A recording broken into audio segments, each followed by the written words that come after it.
Have you ever heard the saying, the best time to buy real estate is 20 years ago, and the second best time is today?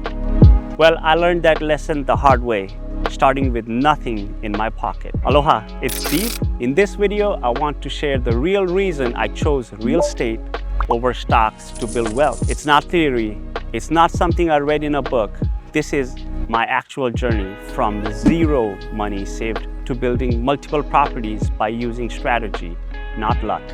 Stick around because the key moment where I almost bought a Tesla instead of a property might change how you think about investing forever. Thought about investing, I had no money saved up, zero, and that's where most people give up.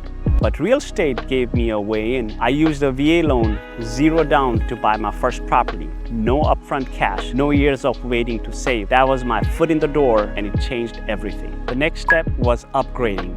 I needed a little more space, so we bought a townhome. But again, I didn't have a pile of savings for a huge down payment. Instead, I used a 5% down loan. And here's the thing, the townhouse needed work. It wasn't perfect, but with some sweat equity and elbow grease, I added value. That's when I realized in real estate, you don't just buy an asset, you can create value. A few years later, I sold that townhome. This was the light bulb moment. I took half the proceeds and rolled it into my next property, a bigger, nicer home. I didn't start with a mountain of cash. I started with nothing, leveraged smart loans, and recycled my equity to keep moving forward. That's the cycle that makes real estate so powerful. Now here's where it gets interesting. With the rest of the proceeds, I had a choice: buy a Tesla Model Y, which I really wanted, or invest in another property.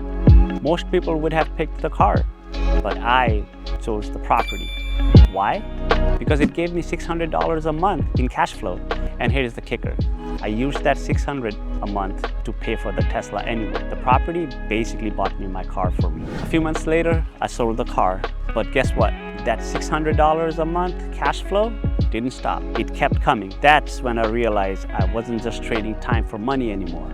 I had passive income that would keep paying me long after the car was gone. From there, I started using HELOCs to tap into the equity and continued using 5% down on primary homes. It wasn't luck, it was a system. Now let's be clear, stocks are great. They have made a lot of people wealthy, but here's why they weren't my path. You need money to make money. To buy stocks, you have to save cash first.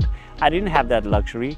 Real estate let me start with zero down, use financing options, and then recycle equity into more properties. Stocks couldn't have done that for me when I was just starting out. Also, a huge amount of research is needed to invest in stocks or index funds. I am not really good with choosing the right stocks, I learned, or educated enough to understand how stock trading works. I do know where I live is a good area.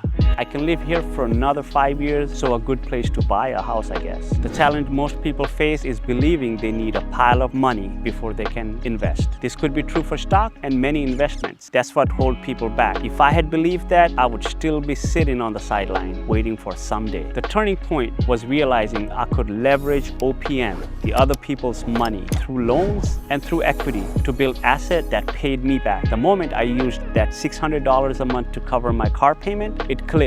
This is why I choose real estate, because it gave me access, leverage, and growth without waiting decades to save. So why did I choose real estate over stocks? Because real estate gave me three things stocks couldn't at that time: access, even with no savings; leverage through zero down and 5% loans; and growth by recycling equity into more assets. That's how I built my portfolio, one property at a time, starting with nothing. If you found this helpful, watch my video on new builds versus pre-owned homes. It'll show you the exact decisions buyers face when choosing what kind of property to invest in. Mahalo.